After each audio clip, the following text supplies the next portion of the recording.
열 수 있도록 성령께서 역사하여 주옵시고, 오늘도 우리에게 주는 말씀이 아니라 내게 주는 말씀으로 들을 수 있도록 은혜를 베풀어 주옵시며, 오늘도 말씀으로 내 가슴이 뜨거워져서 뜨거운 가슴을 가지고 세상에 나가 세상을 녹일 수 있는 복된 하나님 백성들로 되게 하여 주옵소서. 오늘도 부족한 종 단위에 세워주시니 감사합니다. 주님 홀로 영광 받아 주옵시고 사용해 주시니 감사합니다. 예수님의 이름으로 기도 올려옵나이다. 아멘. 오늘도 주의 이름으로 환영하고 사랑하고 축복합니다.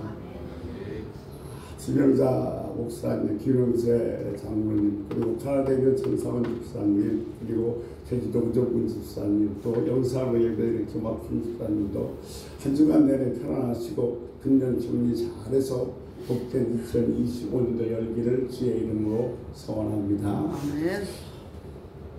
청년들이 대화하는데 이런 얘기를 해요. 저 녀석은 청결통이야. 무슨 얘기인지 여러분 이해가 되세요? 저 녀석은 청결통이야. 이건 쓰레기통을 가만히 두면 괜찮습니다. 그런데 뚜껑을 열면 냄새가 납니다. 이게 그 사람은 자는 가만히 있으면 괜찮은데 입만 열면 더러운 얘기 아니면 욕설이 나온다는 겁니다. 그러니까 여러분 죄송합니다만 인간의 마음은 쓰레기통과 같습니다. 입에서 나오는 것이 마음에서 나오는 것이 그것이 사람을 더럽게 하느니라고 성경은 말씀하고 계십니다. 인간의 마음은 더럽습니다. 여호와 산에 오를 자가 누구이며 거룩한 곳에 설 자가 누구인가? 마태복음 5장 8절에 이렇게 얘기하고 있죠. 마음이 청결한 자는 복이 있느니 저희가 하나님을 볼 것이요 그랬습니다. 깨끗한 마음이 얼마나 귀하느냐. 그런데 이 귀한 깨끗한 마음을 우리가 어떻게 가질 수가 있는가, 우리 마음을 우리가 어떻게 깨끗하게 할 수 있는가를 가만히 곰곰이 생각해 보면, 주님께서는 베드로에게 이렇게 말씀하셨습니다. 내가 너를 씻지 않으면 나와 상관이 없느니라. 예수님께서 우리들의 마음을 씻어주셔야 됩니다. 즉 예수님께서 우리 마음속에 주인으로 들어오셔야 됩니다. 그럴 때 우리 마음이 깨끗해질 수 있습니다. 그런데 우리가 하는 것은 예수님을 우리가 영접하기 위해서, 예수님께서 내 마음에 들어오시기 위해서 먼저 해야 될 일이 있는데 우리가 마음문을 먼저 열어야 된다는 사실입니다. 여러분 요한계시록 3장 20절 말씀에 보면 볼지어다 내가 문 밖에서 두드리니 누구든지 내 음성을 듣고 문을 열면 내가 들어가서 그와 더불어 먹고 그랬습니다.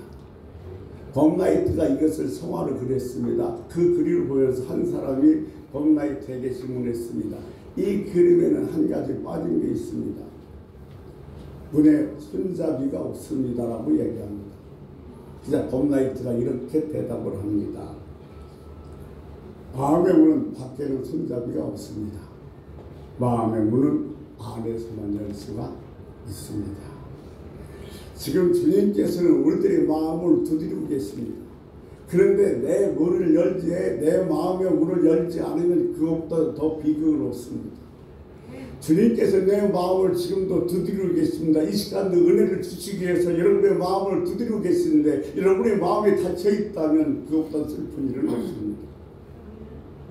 오만, 교만, 알팍한 지식으로 말미암아 내 마음이 닫혀져 있다면 이건 정말 눈물 나도록 슬픈 일입니다. 오늘도 여러분의 마음 문을 열어야 오늘 예배하신 주님의 은혜가 여러분 안으로 들어갈 줄로 믿습니다. 여러분 예수를 영접하려면 이 우리들의 마음의 방을 비워야 됩니다. 마음이 다른 손님으로 가득 차 있으면 주님께서는 우리의 마음의 방에 들어오실 수가 없습니다. 내 중심에 들어올 수가 없습니다. 여기에 온갖 교만과 나쁜 생각과 욕심과 방탕과 탕으로 가득 차 있으면, 이런 손님들로 가득 차 있으면 주님께서는 우리 마음의 주인으로 오실 수가 없다는 겁니다. 그러므로 이 시간 여러분 은혜를 받기 위해서는, 성령님께서 내 안에 들어와서 역사하시기 위해서는, 예수님이 내 안에 들어가기 위해서는 우리 안에 있는 이 쓸데없고 잘못된 손님들은 다 내쫓아야 됩니다. 그럴 때 주님께서 우리 마음의 중심에 오셔서 우리를 다스리고 우리를 섭리해서 우리 마음을 깨끗하게 해줄 줄로 믿습니다. 그래서 산상보훈에서도 주님께서 제일 먼저 말씀하신 것이 무엇이냐면 심령이 가난한 자는 복이 있나니 마음이 가난한 자는 복이 있나니 마음이 깨끗한 자는 복이 있다고 말씀을 하신 것입니다. 예수님을 중심에 영접하셔야 됩니다. 지금은 그런 건 없습니다만 옛날 집에 보면 사랑채가 있고 본체가 있고 사랑채라고 그러나요? 행랑방이 있었습니다.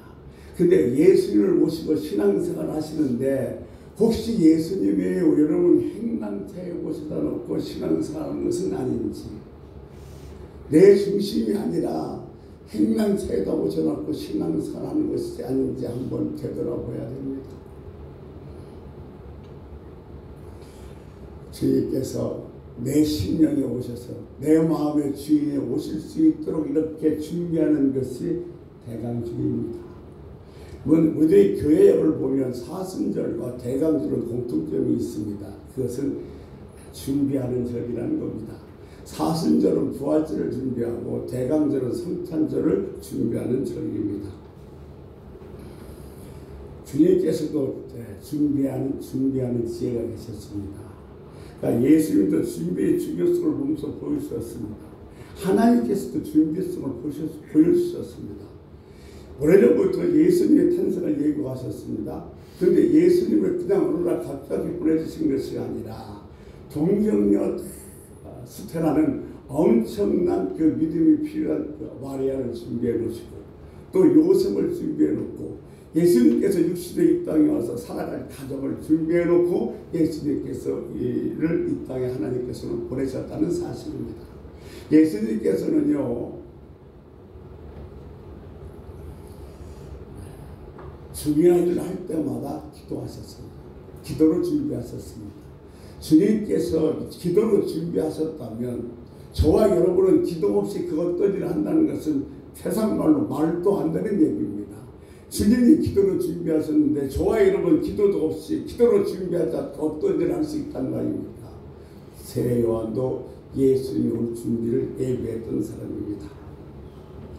12제자를 선택하셔서 훈련시켜서 주님의 승천 이후를 준비하셨습니다. 주님도 주님의 재림도 보면 마태복음 24장에선 그냥 어느 날 갑자기 오는 것이 아니라 여러 가지 징조가 나타나서 준비할 수 있도록 만들어준다고 말씀하고 계신 것입니다. 이번 성탄절의 역사는 인류의 역사를 갈라놨습니다. 기원 전과 기원 후로 말입니다. 그러니까 성탄절을 잘 맞이하려면 대강절 4주간 동안에 정말 준비를 잘해서 성탄절을 잘 맞이할 수 있게 되어지는 겁니다. 그러니까 대강절은 성탄절을 잘 맞이할 수 있도록 준비하는 절기다. 이렇게 이해하시면 될 것 같습니다. 사실 이 4주간 대강절 주간은 정말 말씀을 묵상하고 구제하고 선행하고 또 전도하는 일에 더욱더 힘써야 될 줄로 믿습니다. 사실 저희 목회자 성교에서도 매주 크리스마스를 전해서 나눔운동을 합니다. 시간 우리들이 쫓기를 나눴고 또 12월 달에서는 정말 작은 교회들이 달력 만들기 위해서 한 100여 교회에 달력을 만들어 보내는 운동을 하고 있습니다.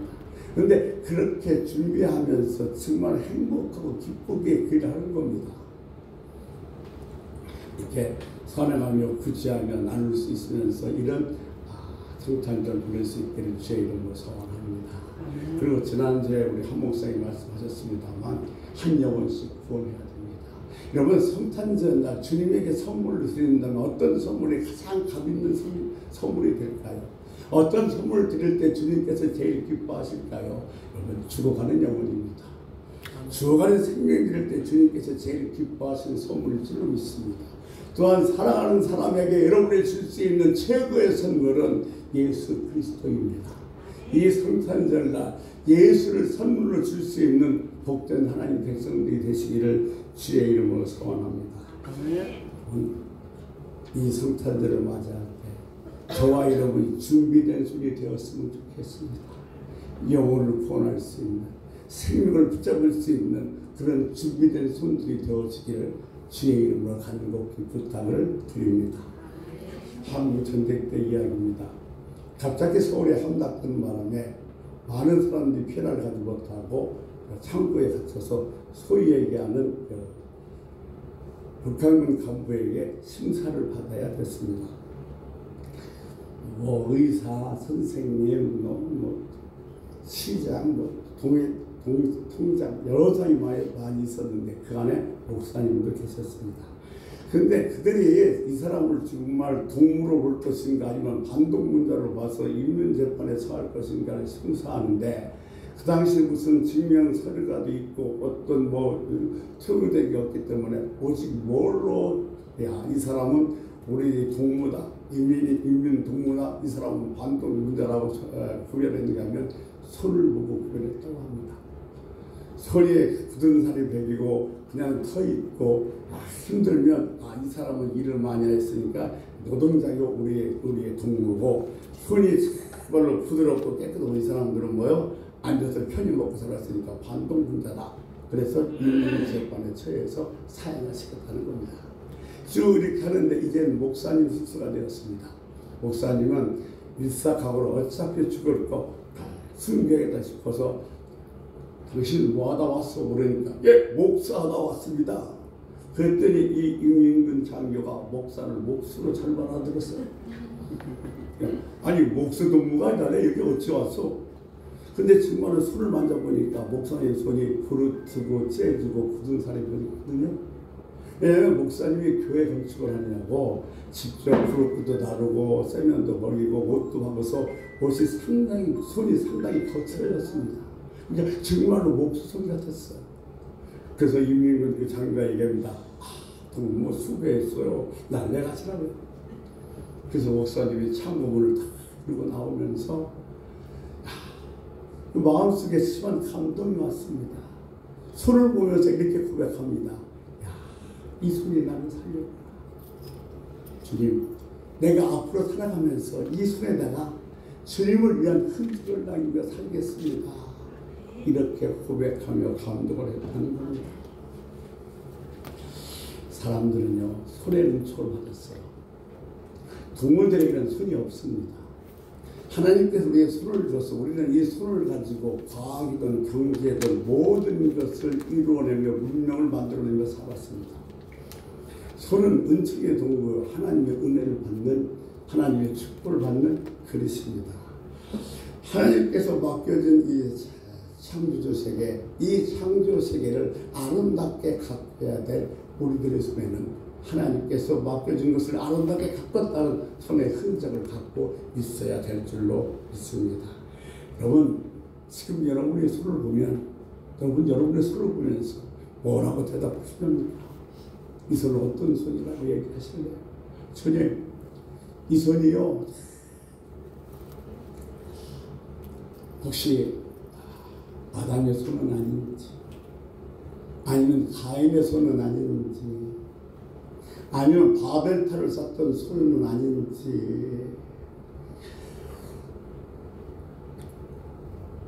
남을 정말 비방하고 비난했고 그냥 움켜쥐곤 했던 그런 안으로 그런 손은 아닌지, 여러분 손을 한번 이 시간에 이렇게 되돌아봤으면 좋겠습니다. 하늘 보좌에 앉아 계신 예수님께서는 여전히 못자국이 손에 그대로 남겨져 있습니다. 전능하신 분이신데 손에 있는 못자국을 얼마든지 없앨 수 있지만 주님께서는 그 못자국 손을 그대로 갖고 계신 줄로 믿습니다. 우리가 하늘로 들어갈 때 주님께서 그 못자국난 거친 손으로 우리 손을 붙잡아 주시는데 우리 손이 정말 곱고 섬섬옥수처럼 부드럽다면 어떻게 그 손을 잡을 수가 있겠습니까? 그때 우리의 손에는 어떤 흔적이 남아 있어야 될까요? 하나님이 일을 하냐고 거칠어진 손, 내 십자가를 지냐고 내 굳은 살이 박인 손, 여러분 그런 손을 내밀 수 있어야 될 줄로 믿습니다. 주님께서 우리 손을 보시면서 이 손이 뭐한 손이라고 물으신다면 우리는 이렇게 대답할 수 있어야 됩니다. 주님, 이 손이 전도한 손입니다. 이 손이 옥탑을 깨뜨린 손입니다. 이 손이 강도 만난 자를 상처를 치료해준 손입니다. 이 손이 이웃을 섬긴 손입니다. 이 손이 나누어주던 손입니다. 이렇게 우리 손을 내리면서 주님 앞에 이야기할 수 있어야 될 줄로 믿습니다. 여러분, 이렇게 대답할 수 있는 여러분 손이 준비된 손이 되시길 주의 이름으로 축원합니다. 아멘. 두 번째, 길을 수축하고 도를 제하는 자가 되어야 됩니다. 준비된 자, 손이 준비된 자가 되어야 되고 길을 수축하고 도를 제거하는 자가 되어야 됩니다. 오늘 본문 말씀은 포로 생활하고 있는 이스라엘 백성들에게 귀환을 준비하라고 하신 말씀입니다. 요한 사도가 이사야 40장 3절 5절 말씀을 인용해서 예수님 오심을 전파해서 이야기했는데 그 내용은 오늘 본문 내용과 상당히 흡사합니다. 포로에서 해방된 이스라엘 백성들이 오늘 10절대로 보면 새로운 별명을 얻었습니다. 그 새로운 별명이 무엇인가 하냐면 거룩한 백성, 여호와께서 구속한 자, 찾음받은 자, 버림받지 않은 성 등 새 이름을 갖게 될 것이라는 것입니다. 성탈절을 맞이하는 데 방해되는 것은 지워야 됩니다. 우리가 정말 성탄절을 기쁘고 거룩하고 아름답게 맞아야 되는데 그것을 방해하는 것들이 있으면 그것은 지워야 됩니다. 버려야 됩니다. 여러분, 내 마음을 경건하게 하는 것이 길을 수축하는 것이고 내 마음속에 못된 것들 그리고 욕심과 세속적인 것을 버리는 것이 도를 버리는 것과 같다는 겁니다. 백범 김구 선생은 여러분도 잘 아시다시피 아주 보통은 평민이었습니다. 그는 자기 신분을 바뀌기 위해서 과거에 시험을 봤습니다. 근데 그 당시 너무 이 나라가 타락해서 과거 시험도 돈 주고 사고 보는 형편이라 백범 김구 선생이 여러 번 과거 시험을 봤습니다. 볼 때마다 낙방을 했습니다. 그러니까 그 아버지가 백범 김구 선생이 하는 말이 너는 과거 급작이 틀렸다. 너는 차라리 풍수제이나 관상제이가 되라 그러고 관상책을 주었습니다. 그래서 백범 김구 선생이 관상을 보면서 살까 싶어서 관상책을 보면서 연구를 했는데 이 관상책을 보면서 연구하다 보니까 자기 관상이 엉망진창입니다. 자기 관상을 보니까 책대로 보면 자기는 객사할 관상이요, 자기는 가복할 관상이요, 자기는 정말 죽도록 고생할 관상이니 이런 것 관상을 가지고 어떻게 남의 관상을 볼 수 있는가 싶어서 관상책을 집어 던져버렸습니다. 집어 던지면서 딱 펴진 것이 있는데 펴진 곳에 뭐라고 써있냐면 이렇게 쓰여져 있습니다.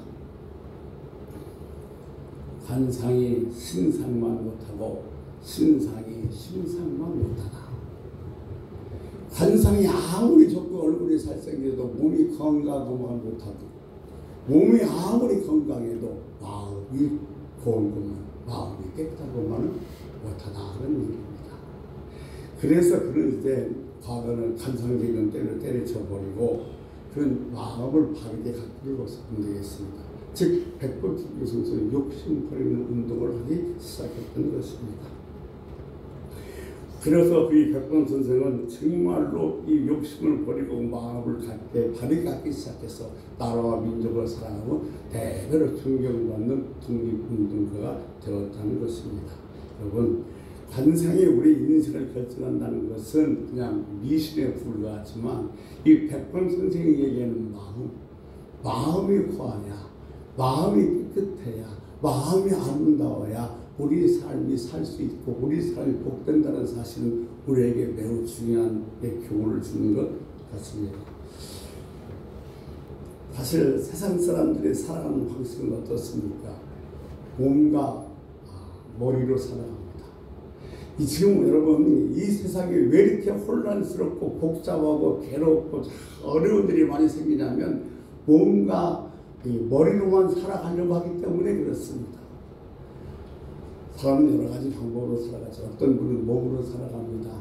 몸으로 노동도 하고 몸으로 운동도 하고 어떤 분은 또 발재주, 손재주, 또 입재주로 살아가는 사람도 있고 요즘은 또 이 미디어가 아주 발달되기 때문에 얼굴 하나 잘생기고 그리고 마음 잘하는 걸로 먹고 사는 사람도 있고 또 지적권, 또 소유권도 있고 뭐 그래서 카페 하나만 잘 써도 먹고 사는 지장이 없는 그런 세상이 됐습니다.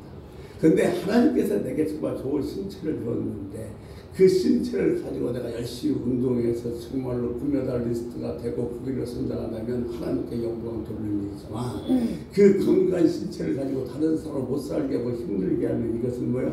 범죄자의 불과한 겁니다. 머리가 제 아무리 좋아도 정말로 남을 속이는 사기꾼이 되어버린다면 그것이 무슨 소용이 있겠습니까?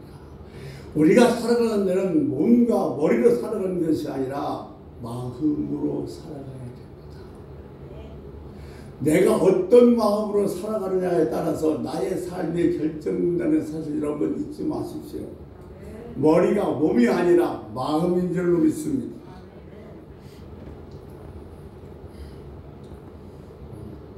이 세계 저녁, 안목의 저녁, 교만한 마음으로 가득 찬 사람은 아무리 가져도 만족이 없습니다. 평강이 없습니다. 그 마음에는 행복이 없습니다. 왜냐하면 그 마음 안에는 예수님이 계시지 않기 때문에 그렇습니다. 여러분 지금 행복하세요? 나는 행복하지 않다고 느낀다면 여러분 뭐가 부족하고 뭐가 안 돼서 그러는 것이 아니라 내 마음에 예수님이 주인으로 계시지 않기 때문에 사실을 여러분 결코 잊지 마시기 바랍니다.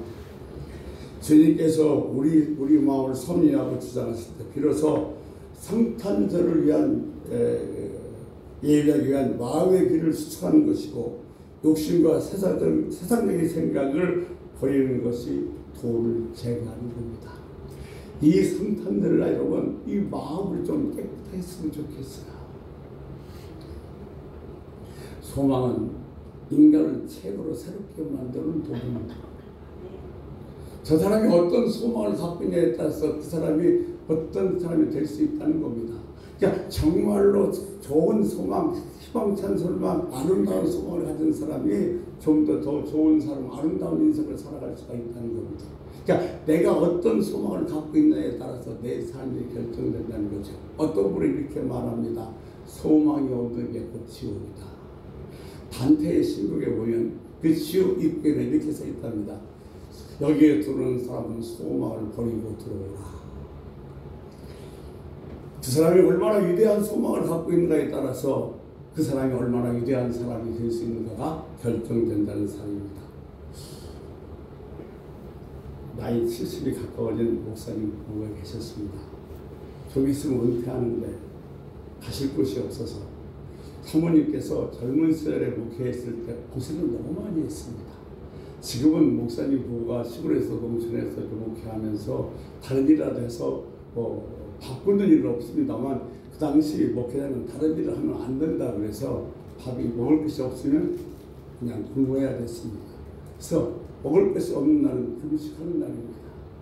젊은 시절에 목회하면서 금식한 날이 너무너무 많았기에 나이 먹어서는 그걸 계속할 수 없어서 조금씩 저축해서 어떤 산 조그마한 집도 마련하면서 앞으로 살 계획을 세웠습니다. 그러다 쭉 저축을 하다가 이제 어느 정도 집을 살 만한 돈이 저축이 됐고 내일이면 그 집을 이제 사러 가려고 합니다. 지금 같으면 온 나이로 보내주면 되지만 그 당시에는 그런 게 없으니까 은행에서 돈을 다 찾아와서 장롱속에다 딱 집어넣고 내일 집 사러 갈 생각에 마음이 불러올랐습니다. 근데 그날 밤에 강도가 들어왔습니다. 공기축을 딱 갖다 대고서 손들어 보니까 목사님과 사모님이 두 손 번쩍 들었습니다. 한쪽 구석으로 갈았습니다. 있는 거 다 내라. 사모님이 그랬습니다. 목숨만 살려주면 있는 거 다 드리겠습니다. 그래서 장롱 속에 다 숨겨뒀던 돈과 폐물을 다 내놨습니다. 그랬더니 그 강도가 그것을 보따리에다 담고 하는 말입니다. 입을 뒤집었습니다. 10분 동안 그대로 가만히 있어. 정말로 10분 동안 그대로 가만히 있었습니다. 강도는 갔습니다. 상황은 끝났습니다. 이불을 다 걷어내고 목사님이 있다 일어서면서 하는 생각이 그 어떻게 모은 돈인데 그 돈을 잃어버렸다는 그런 허탈한 생각보다는 성령의 감동이 왔습니다. 어떤 감동이 하냐면 종아 목숨만 살려주면 드리겠습니다 했으니 네가 오래간만에 기가 막힌 신앙 고백을 했는데 그 고백을 강도한테 했구나. 야, 지금까지 너는 강도 하나님을 믿었구나. 네가 오늘 주의 종이라고 얘기하면서 강도에게 순종한 만큼 내게 순종한 적이 있느냐? 너는 나보고 나는 주님의 종입니다. 주의 종입니다. 이렇게 하면서도 오늘 강도에게 손들어 내려라는 게 내놔 입을 뒤집어서 그렇게 철저하게 순종해 본 적이 있느냐? 이렇게 묻는 것 같았습니다. 그자 이 목사님 삶 속에는 가슴 속에 정말로 이런 게 올라와서 견딜 수가 없게 주여 나는 주님을 주이라 하고 나는 종이라고 했지만 정말 종처럼 제대로 순종한 적은 한 번도 없는 것 같습니다. 주여 회개하니 용서해 주옵소서라고 이렇게 했다는 겁니다. 근데 사실 저는 이 얘기를 들으면서 남의 얘기만 듣지 않았습니다. 저도 주의 종이라 하면서 정말로 그 강도에게 순종하는 것처럼 철저하게 주님에게 순종해 왔는가 스스로 질문했을 때 상당히 부끄럽기가 짝이 없었습니다. 우리는 주님을 믿는다고 합니다. 주님이 내 안에 계신다고 얘기합니다.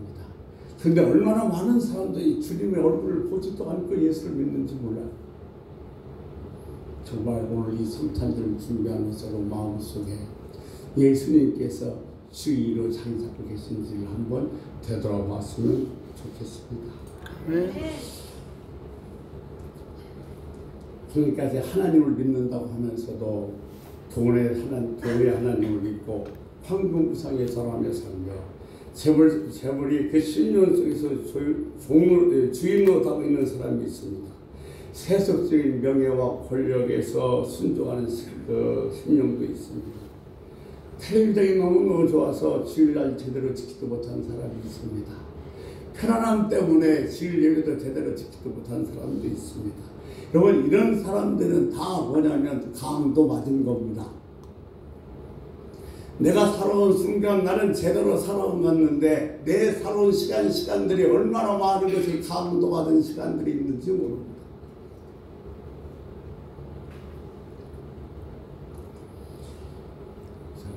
우리 주인은 주인이 있어야 돼요. 근데 종의 것들이 주인 자리를 차지하고 있으면 절대로 우리들의 인생은 강도 같은 인생인 겁니다. 주님은 우리 심령의 주인이 되셔야 됩니다. 우리 심령의 중심에 주님께서 우리를 다스리고 섭리하셔야 됩니다. 여러분 심령에 정말 쓸데없는 것들은 다 떼어버리고 대로를 수축하고 도를 버려서 주님이 주인으로 하실 수 있는 은혜가 있길 주의 이름으로 소원합니다. 그 사람이 얼마나 위대한 사람이 되느냐는 앞서 말씀드린 것처럼 얼마나 위대한 그 소망을 갖느냐에 따라서 결정된다고 말씀드렸습니다. 인류를 구원할 메시아가 오신다. 아니 나를 구원할 메시아가 오신다. 이 소망보다 더 벅차고 아름다운 소망은 없습니다. 여러분 나를 구원할 메시아, 나의 삶의 어려움에서, 나의 고통에서, 나의 질병에서, 나의 아픔에서, 내 가족의 힘든 곳에서 구원할 메시아가 오십니다. 세상에 이것보다 더 벅찬 소망이 어디 있겠습니까? 이 소망으로 저와 여러분이 새로워지기를 주의 이름으로 소원합니다. 성탄절을 앞두고 이 소망을 새롭게 해야 됩니다. 그러면 저와 여러분 분명히 달라지게 될 줄로 믿습니다. 성탄절을 맞이해서 주님을 맞이할 준비를 해야 되는데 우리가 버려야 될 것이 있습니다. 사도 바울은 로마서에서 이렇게 얘기하고 있습니다. 로마서 13장 12절 13절 말씀을 같이 한번 보도록 하겠습니다. 같이 읽습니다. 밤이 깊고 낮이 가까웠으니 그러므로 우리가 어둠의 일을 벗고 빛의 갑옷을 입자. 낮에와 같이 단정히 행하고 방탕하거나 술 취하지 말며 음란하거나 호색하지 말며 다투거나 시기하지 말고. 아멘. 방탕하지 말라고 그랬어요. 이런 세상과 돈과 쾌락에 술 취하듯 취하는 일입니다.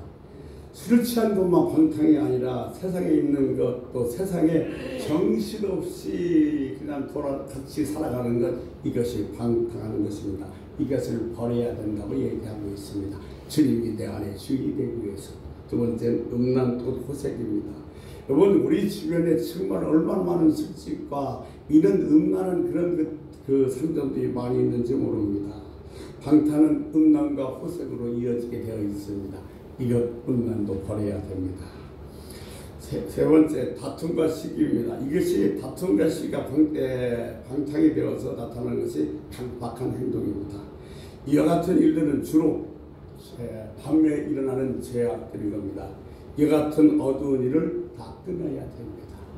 혹시 지금 우리 안에 자리 잡고 있었던 이런 것이 방탕, 허색, 이런 다툼과 시기가 있다면 이 성탄절을 가지기 위해서 다 버릴 수 있는 은혜가 있으시길 주의 이름으로 소원합니다. 아멘.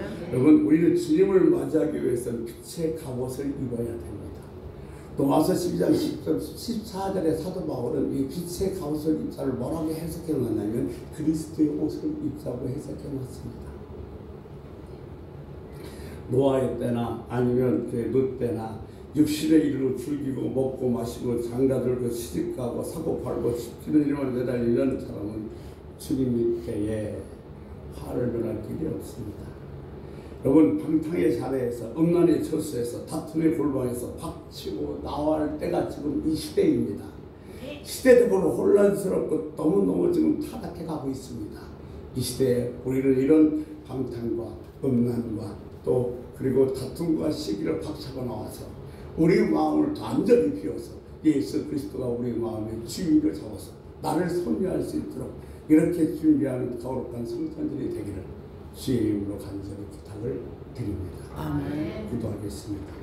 하나님, 성탄절을 맞이하는 저희 마음속에 매년 그냥 맞이하는 성탄절, 메리 크리스마스, 즐거운 성탄절, 선물 주고받는 것을 끝나는 것이 아니라